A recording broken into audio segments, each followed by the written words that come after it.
오늘도 우리 사는 이야기 찾아주셔서 감사합니다. 사연자분이 보내주신 이야기 시작해볼게요. 안녕하세요. 저는 30대 중반의 여성입니다. 전 대학에서 영문학을 전공했고 과외를 하다가 학부모님 소개로 지금의 남친을 만나게 되었습니다. 키도 크고 성격도 서글서글한 데다 학벌도 좋고 능력도 있어 처음부터 호감을 가지고 교제를 시작했습니다. 한 가지 아쉬움이 있다면 사별하셔서 아버님이 혼자 되신 거였죠. 물론 따로 사는 건 확실했지만 그래도 신경이 많이 쓰였던 것은 사실입니다. 저희 부모님께도 인사를 드렸고 허락을 받은 다음 아버님이 계시는 지방으로 내려갔습니다. 그랬더니 반갑게 맞아주셨고 남친이 석사만 마치면 결혼해도 좋다고 하셨죠. 저는 남친과 함께 기뻐했고 졸업이 얼마 남지 않은 상태라 결혼하면 어디서 살 건지 아이는 몇 명을 낳을 건지 얘기를 나누며 즐거워했습니다. 그러던 어느 날 갑자기 낯선 여자분께 전화를 받았습니다. 내가 성훈이 애입니다. 네가 내 아들하고 교제한다는 그 애니? 전 청천벽력 같은 말 한마디에 기절할 뻔했습니다. 세상에, 사별해서 돌아가셨다는 어머님 전화에 놀라지 않을 여자가 어디 있겠어요? 전 남친에게 이별을 전제로 하고 당차게 따졌습니다. 이혼했다고 하면 될 것을 왜 사별이라고 거짓말을 했냐고 말이죠. 오빠가 그런 쓰레기인 줄 몰랐다며 퍼부었습니다. 남친은 눈물을 흘리며 실은 어머님이 다단계 사업을 하시다가 사기를 크게 치시고 도망다니는 처지라는 겁니다. 나중에 결혼식장이라도 당당하게 나타날까봐 사별이라고 하자고 아버님도 동의하신 일이라는 겁니다. 전 어이가 없었어요. 당장 헤어져야 하는 게 맞는 거고 보나마나 그 시모라는 여자가 문제를 일으킬 것은 뻔한 일이었는데 그놈의 정이 뭔지 그땐 사랑하는 마음이 깊어서 도저히 뿌리칠 수가 없었습니다. 어쩔 수 없는 일이고 남친의 탓이 아니라는 생각을 먼저 했으니까요. 그런데 지금 생각해보면 제대로 된 인간이라면 그런 걸 숨기고 살아있는 엄마를 죽었다고 하진 않았겠죠. 하도 빌고 울고 난리에다가 저도 딱 끊지 못했지만 한 가지는 확실히 하자고 했습니다. 앞으로 어머님을 뵐 일도 없겠지만 이 결혼에 간섭을 하시면 모든 건 없던 일로 하겠다면서 남친에게 통보를 했어요. 그랬더니 남친도 자기가 다 잘못했다면서 결혼식장에 절대 나타나지 못하게 하겠다며 약속을 했습니다. 상견례도 끝나고 저희는 시아버님이 마련해주신 남편 직장 근처 아파트를 구입하여 혼수 준비를 하며 이런저런 준비를 했습니다. 혹시나 어머니께 연락이 올까봐 걱정을 했는데 다행히 그런 일은 일어나지 않더라고요. 그래서 제가 좀 안심을 했었나 봅니다. 그런데 예기치 않은 사건은 결혼식 당일에 터졌습니다. 혼주석에는 작은 어머님이 와서 앉으시기로 했는데 남편의 어머님이 그날 메이크업까지 받으시고 한복 차림으로 신부 대기실에 나타나신 겁니다. 진짜 핵폭탄급 충격이었죠. 결국 아버님 측근 사람들 손에 끌려나가게 되었지만 이미 얼굴을 아는 사람들에게는 수군대는 꼴이 벌어진 겁니다. 신부 측, 그러니까 저희 집안에서는 친정 부모님 외엔 다 사별로 알고 있는데 얼마나 어이없는 일입니까? 하도 고래고래 소리를 지르셔서 손수건으로 입까지 막고 내보냈답니다. 사람까지 사서 예식이 끝날 때까지 나타나지 못하게 했을 정도였으니 참 대단하신 분이었죠. 전 신행을 다녀와서도 마음이 편치 않았습니다. 남편과 시아버님은 더없이 좋은데 하필 시어머니란 사람이 사기 전과도 있는 분이라니. 게다가 언제 어디서 나타날지 모르는 일 아닙니까? 여튼 그렇게 신혼집에 살림을 차리고 전 늘 하던 영어 번역 일을 하면서 바쁘게 살았습니다. 남편은 어머님이 여기 사는 거 모르니까 염려 말라고 하면서요. 그런데 불길한 예감은 왜 틀리지 않는 걸까요? 어느 날 슈퍼를 갔다가 집에 들어가는 길에 저는 그분을 또 보게 되었습니다. 당시 임신 초기였던 제게 회를 사주겠다며 집 앞에 서 계시더군요. 참 얼굴을 보니 할 말이 없어지고 황당했지만 어른이다 보니 전 차마 거절하지 못하고 횟집에 따라가서 이것저것을 억지로 먹었습니다. 물론 날 것을 먹으면 안 된다고 해서 그건 피해서 먹었죠. 그렇게 말도 안 되는 식사를 마치고 나니 어머님은 당당하게 자주 들르겠노라며 그때까지 잘 있으라는 인사까지 하면서 사라지셨습니다. 그런데 전 그날 밤 너무 스트레스를 받아서였는지 온몸이 아프고 하혈까지 하게 되었습니다. 구급차를 타고 병원으로 바로 가서 유산이 되는 것은 막았지만 정말 죽다 살아난 느낌이었습니다. 그러고 나니 너무 화가 나더군요.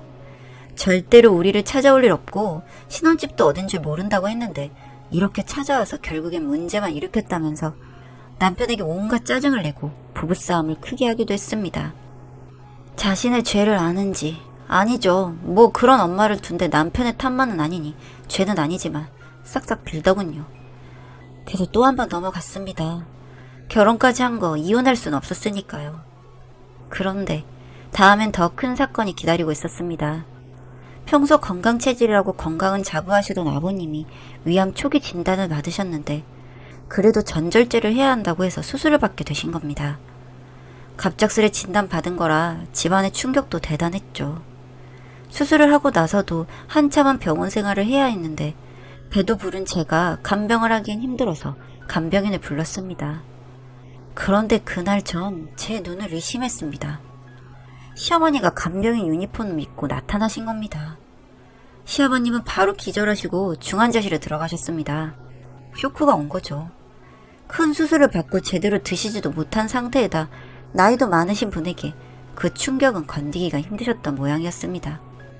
일이 이렇게 되자 남편은 처음으로 입에 담지도 못할 욕을 자신의 엄마에게 하면서 한 번만 더 나타나면 교도소에 쳐 넣어버리겠다고 막말을 했습니다. 오죽하면 그랬겠습니까? 남편도 정말 참기 힘들어서 그랬겠죠.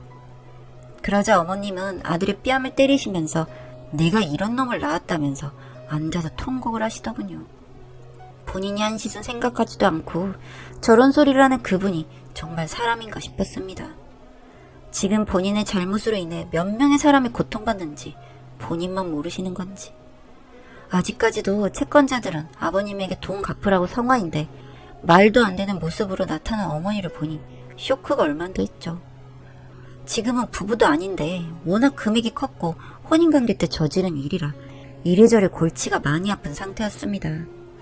오죽하면 이혼을 했을까 싶을 정도로 어머님의 정신상태는 이미 정상이 아니었습니다. 더 소름 끼치는 건 중환자실 보호자 면회 시간에는 어떻게 알고 들어와서 여보 용서해줘. 나 당신하고 다시 살고 싶어. 이런 말을 하질 않나. 없던 병도 생기겠구나 싶을 정도로 괴롭히기 시작했습니다. 겨우겨우 중환자실에서 정신을 차리고 일반 병실로 옮기는데 병원에서 보이는 모든 의료진들에게 자신의 저 남자의 아내라고 소개를 했다고 하더군요. 그 사이에 병원에서도 아주 유명 인사가 되어 있었습니다. 이런 상황을 겪다 보니 저와 남편은 미칠 노릇이었습니다. 결국 아버님은 암 수술 후 요양병원으로 옮기고 보호자 1인 외엔 출입 금지를 조건으로 1인실에 들어가셨습니다. 그 와중에 전 산통에 와서 어렵게 자연분만을 하고 누워있는데 시어머니가 어떻게 알고 나타나셔서는 아기용품을 잔뜩 주고 가셨어요. 그것도 본인이 사고쳐서 난리가 났던 다단계 업체 제품도 함께 말이죠. 정말 그 제품을 보는데 이분 정말 미쳤구나 싶으면서 제 입에서까지 욕이 나오려고 하는 걸 참느라 혼났습니다. 아기를 키우려면 정수기야 공기청정기는 필수라며 저희 집에 배송까지 시켜놓으신 겁니다. 한두 푼도 아니고 무려 400만 원 가까운 금액을 일시불로 입금하라는 친절한 지로 용지까지 주시면서 진짜 기가 막힐 노릇이었습니다. 전 결심을 해야 했습니다. 남편에게 나와 아기냐 아니면 어머님이냐 선택을 해라. 어머님이면 난 지금 이혼 도장을 찍고 애는 내가 혼자 키우겠다 했습니다. 남편도 불쌍했지만 어쩔 수 없었습니다. 이제 태어난 아기를 위해서라도 저는 결심을 해야 했으니까요. 남편은 펑펑 울면서 자기가 책임지겠다고 정말 미안하다고 무릎을 꿇더군요. 전 진짜 가슴이 아팠습니다. 뭐가 되었든 생모는 분명한데 대체 제정신은 아닌 것 같고 한 번만 더 자극하면 진짜 죽이고 싶을 만큼 끔찍하게 싫었습니다. 전 이를 갈았죠. 이게 마지막이다. 다음엔 전면전이다 하고요. 그렇게 저는 아기 육아를 시작했습니다. 신생아를 보는 것 자체가 힘든데 전 몸이며 마음이며 우울하고 괴롭고 지쳐서 죽을 것만 같았습니다. 웬일로 조용하게 3-7일이 지났습니다. 그 100일 잔치를 할 건데 느낌이 심상치 않았죠. 떡까지 주문해서 저희 집에 눌러 앉을 기미가 보인 거죠. 전 일단 집을 비우고 남편과 함께 아버님 병원이 가까운 펜션에서 한 달을 묵기로 했습니다. 설마 여기까지 찾아오진 못하겠지라고 믿었죠. 다행히 아버님은 초기라 그런지 나날이 회복되셨고 저와 남편에게 짐을 지우게 돼서 미안하다며 눈물까지 흘리셨습니다. 저는 괜찮다며 얼른 건강을 회복하시라는 말만 되풀이하고 남편과 함께 펜션으로 향했습니다. 어둡긴 했지만 가까운 곳이라 차를 주차하러 간 동안 저는 방으로 올라갔습니다. 하마터면 전 그 자리에서 비명을 지를 뻔했어요. 어머님이 저희 방문 앞에 서 계신 겁니다. 그 다단계 영양제 100만원어치를 들고 무거워서 혼났다면서 문을 열어달라는 겁니다. 아기만 아니었으면 도망갔을 겁니다. 다리도 후들후들 떨리고 도대체 어찌해야 할지 판단이 서질 않더군요. 귀신보다도 더 무서웠습니다.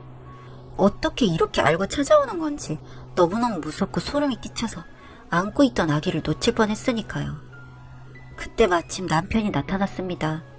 순간적으로 너무 화가 났는지 어머님의 손을 붙잡고 밖으로 나가더군요. 그런데 그때였죠. 아니나 다를까 아들이 애미 죽인다며 대성통곡을 하는 겁니다. 전 너무 두려웠고 무슨 일이라도 생길 것 같아 112에 신고를 했고 5분 만에 지구대에서 출동을 했습니다. 어머니는 순찰차에 태워져 남편과 함께 사라졌습니다. 전 우는 아기를 달래느라 정신도 없었고 일단 집에 가서 아기 분유를 먹여야 해서 그렇게 아기 분유를 먹였습니다. 아기는 배가 부르자 졸린지 잠이 들었고 저도 그렇게 정신을 잃듯이 쓰러졌습니다. 너무 힘들고 괴로워서 내가 살았는지 죽었는지 알 수 없을 정도로 힘들었습니다.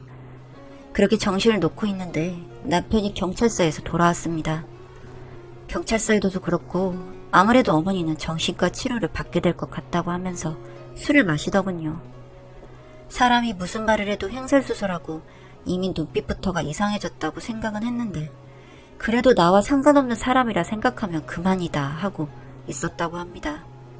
그런데 경찰서에서도 말도 안 되는 소리를 하고 이상한 행동을 하니 경찰이 먼저 한번 진료 받아보라고 했다는 겁니다. 그렇게 남편은 어머니를 모시고 병원으로 갔습니다. 그 길도 그리 순탄하진 않았습니다. 정신과에서 진료를 받고 증상이 심각해 현재는 정신병원에 입원 중이십니다. 허언증과 극심한 조울증으로 인해 폐쇄병동에서 치료를 받고 있다고 하더군요. 이렇게 어머니를 병원으로 보내고 나서야 저희 집안에는 평화가 찾아왔습니다. 가족과 어머니를 위해서라도 이 방법밖엔 없었어요. 정말 힘들게 지내온 하루하루들이었는데 이제서야 숨이라도 쉴 것 같습니다. 이후 시아버지는 많이 회복이 되셔서 육아도 많이 도와주시고 저에게 미안해하시며 뭐든 해주시려고 합니다. 이 평화가 계속되길 매일 밤 바라고 바라봅니다.